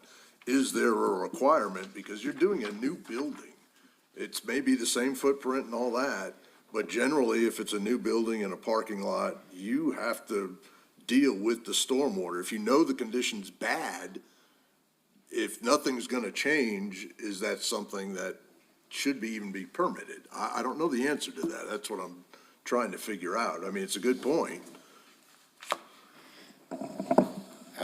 Council, with that, we do have an ordinance that is within the village that states that you must control your water runoff and you are not able to put it onto somebody else. So they will have to address that, and we're just looking at a conceptual plan. I guess my question would be, is that captured in the building permit process as far as, I mean, because we're just looking at a site plan, we don't see anything, of those level of details for the engineering. So that's why I'm asking that. Is it going to be caught up in the building process to make sure the water issue is dealt with? In my understanding. Let's have Alex answer that first. I would suggest going back into some recent history that happened prior to my arrival here at the village, but the 603 Meacham project, that there was a similar concern that was raised by Mr. Hall around drainage. And I would say that we would, if the commission would wish to put a condition in this approval regarding there be a supplement, come back to the planning commission if you wish to see it yourselves, or for staff to review that and report back to the commission that we have received sufficient information regarding that the drainage situation will not be made worse and could hopefully be improved. Yeah. Thanks. Go ahead, Barb. Well, I was just going to make a point that drainage ponds are basically to hold back the water, not to, detain it, not retain it. You want to let it out slowly you don't want it to become a mosquito hazard. You slow the water down. Right, you want to, exactly. So that's all I'm hoping that they'll come up with. You can do that underground. Walmart had to do that out in the Downs. Yeah. That's how they treat all their runoff, under the parking lot. So. And this is a question for staff. It seems like we're missing, again, a lot of the checklist. Was that just because we didn't have enough time? Was that because there was no comment? I mean, setbacks and heights, like that, I believe 31 feet is within the code for C1.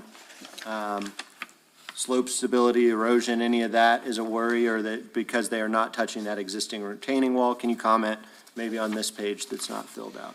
Yes, so those items, we feel that they are, I'm sorry that we did not complete the form, but we believe that they are compliant with those items, and they will be reviewed by CID, because again, this is a public project. Those will be reviewed by CID as they move forward. This is a C2 or C1? This is the C2 district. Okay. C2. I guess the only other question I had as I noticed, I look at the parking plan next to the cut through from the cleaners and behind the Family Dollar. Are they gonna physically separate that or is that just painting that's gonna separate that? Because I remember when El Parizos was there, it was always kind of a rat race getting in and out of there. So is there an intent to put a physical barrier there for that parking? I mean, still allow the access between the No, family? we planted to leave it open as it is. Okay, so that will. Just painting. Just painting, okay. Yeah, and there's no plans, I guess, within this for landscaping to add trees similar to what you've done, what has been done in other parts of the, We have like on the, so over here, we have like a tree and then some landscaping around the corner, but it's minimal, the landscaping we have on the Okay. site.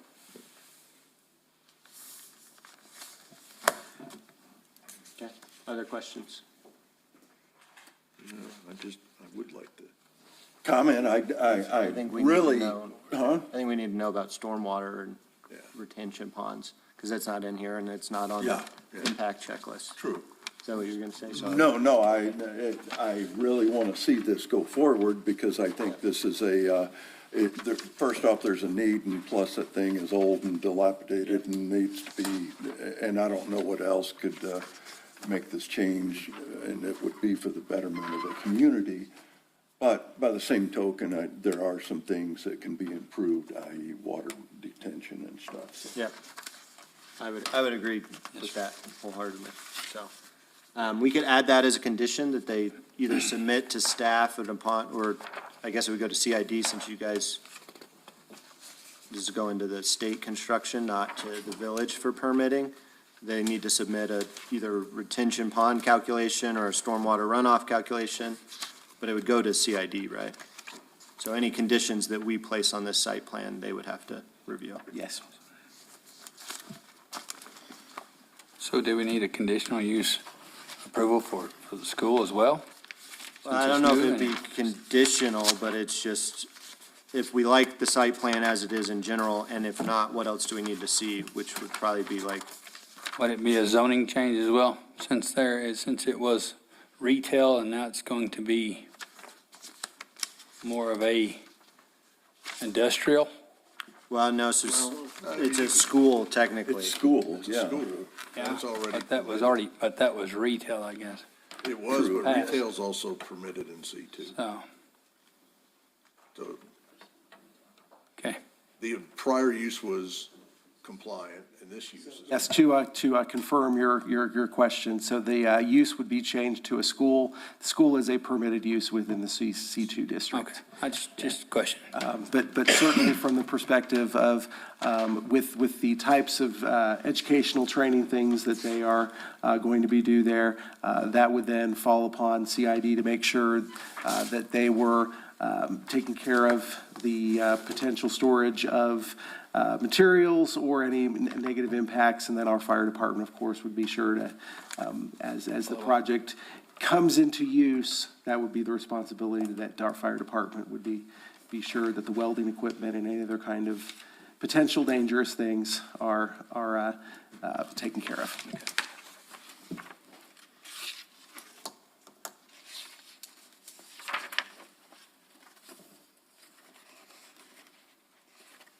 So is there a motion? I'll make a motion, sir. Based upon the foregoing findings of fact per 54-70, 54-84, and 54-100 of the Village Code, I move to grant the requested commercial site plan approval for case SP 2026-02 with the conditions stated in the case report.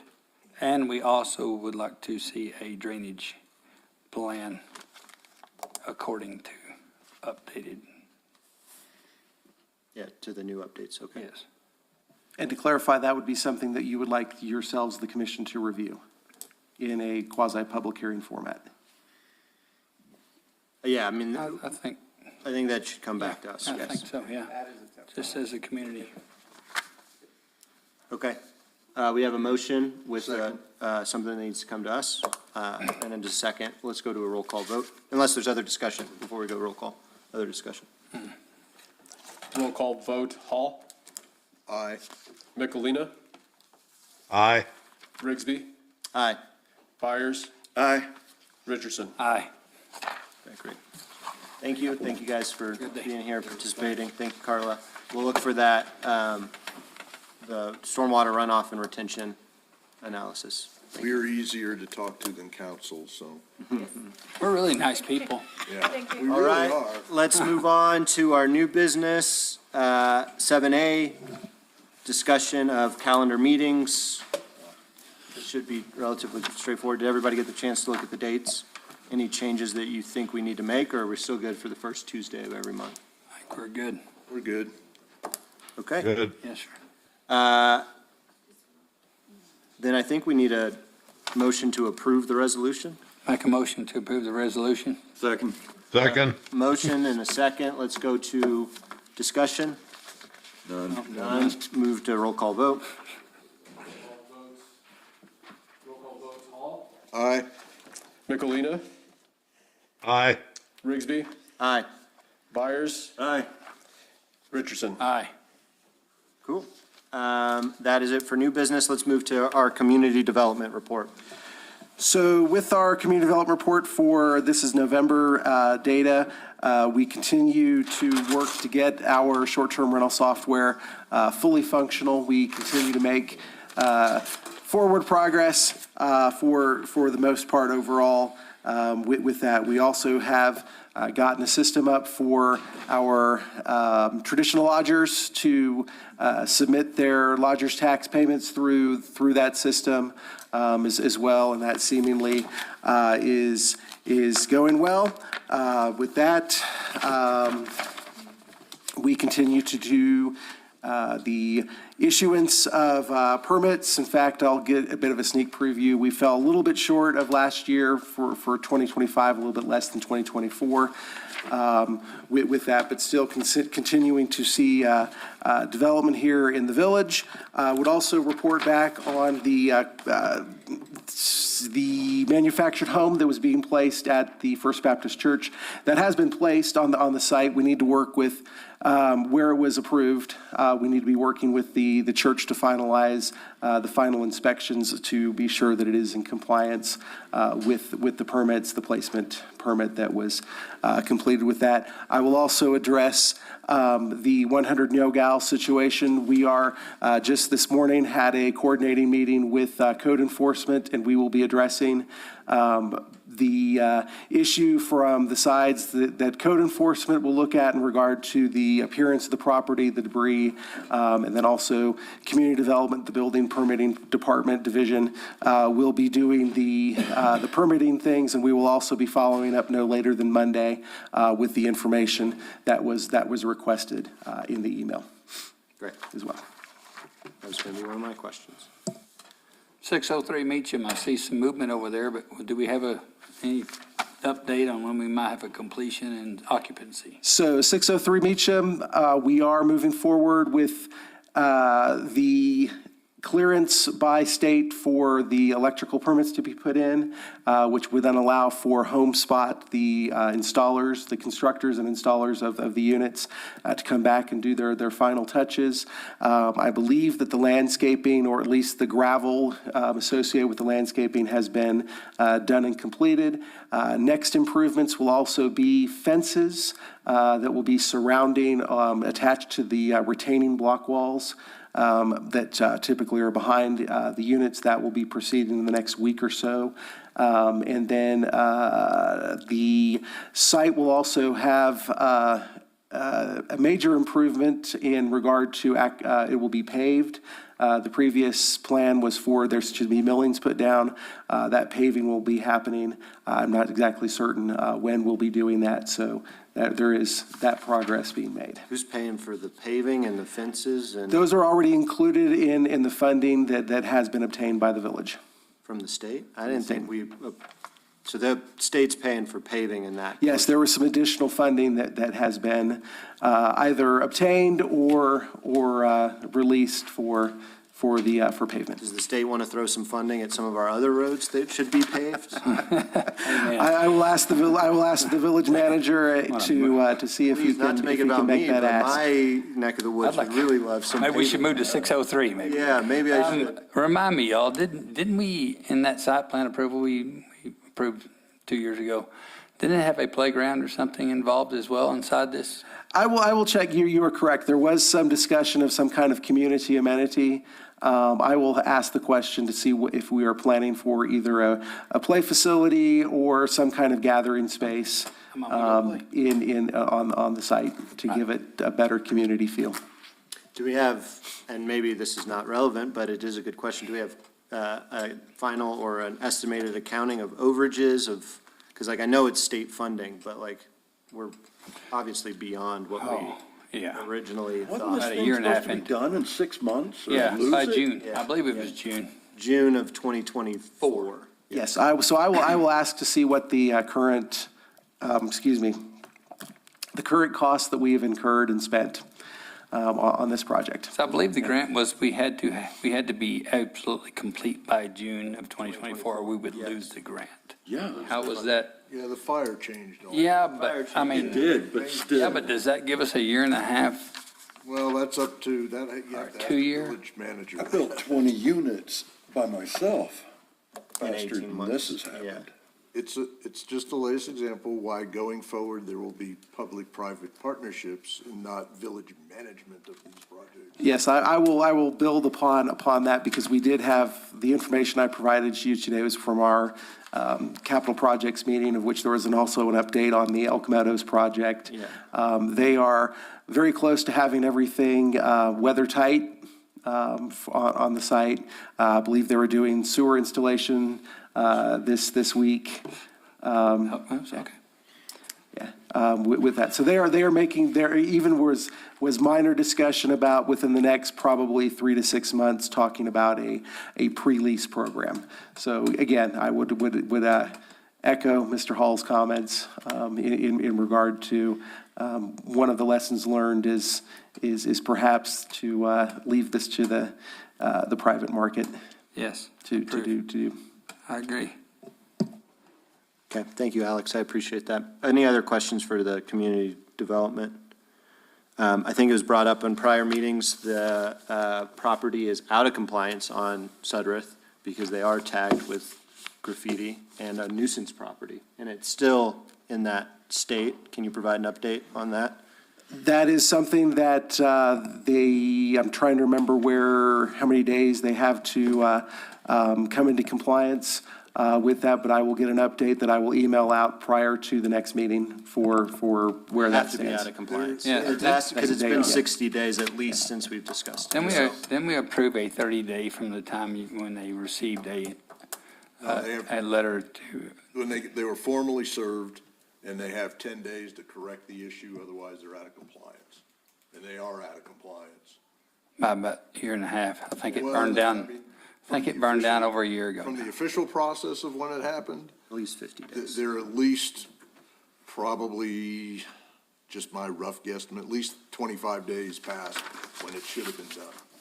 If think I it- understand when all the legal stuff was filed. I don't know. It's an eyesore, and especially in Midtown. It's unacceptable. It was on a back 3 months street. since she's been coming. Still not, Yeah. still not. And one other thing, back to the very start of the meeting, the 100 No-Gal place, she's been coming in for 3 months talking about this, and I don't know that we've gotten any response. That I will take ownership of. It has been incumbent upon me to better coordinate with that. There will be changes that are going to be made, both in the code enforcement side of things, as well as in my side with the review of building permits and making sure that we have things properly reviewed and enforced and reg tagged. And Ron spoke to me about that. He wants me to get involved on the 100. That would be great. Thank you. This is for both you, Alex, and maybe you, Chris, because I know you helped put this together. If we have site plans, can we get a full assessment impact? Even if, we talked about this, the airport, how half of it didn't apply or whatever, it would still be good to have you all say no impact, and then a justification and a signature. Noted, and we'll do that. That would be great, ahead of the meeting. And I just want to say thanks for 307 Brady Canyon. And I've given you my list of the next two construction debris places that need to be. Gosh, Bill, you're a busy guy over there, aren't you? I walk a lot. And talk a lot. This is what happens when you retire. Don't retire, know. Josh. I can't. You know, you'll get Too involved. broke. Any other questions for the Community Development Department? Any other commissioner comments? If not, because we can move on from that to commissioner comments. I believe I'm done. Done? Done? Okay. Ron, what you I'm got? done. Okay. You know, I will make one comment though on the property downtown. I mean, where is their own pride of ownership and sense of community? I mean, obviously, the people that own it doesn't really affect them, so they don't care. But it is a blight to the downtown area. I agree. Amen. I agree. I have So- spoken to, that case got cited into municipal court, and an attorney in Albuquerque entered his appearance on it. I had a conversation with him sometime during the holidays. He seemed like a very straight up and down guy. I trusted what he was saying, no reason to believe otherwise, but he said that his client is sick. He lives in Albuquerque, older gentleman, but he is going to get with him. He was gonna get with him after the holidays, and then we were gonna work out a plan on how to deal with that. Okay. Thanks, Zach. Thanks, Zach. Yep. I think it was Zach. Yeah. All right. Seeing no other comments, I would entertain a motion to adjourn. Motion to adjourn. All right. Second. All those in favor, say aye. Aye. All right. Opposed? We're adjourned. And Chris, I'll sign the meeting minutes next month.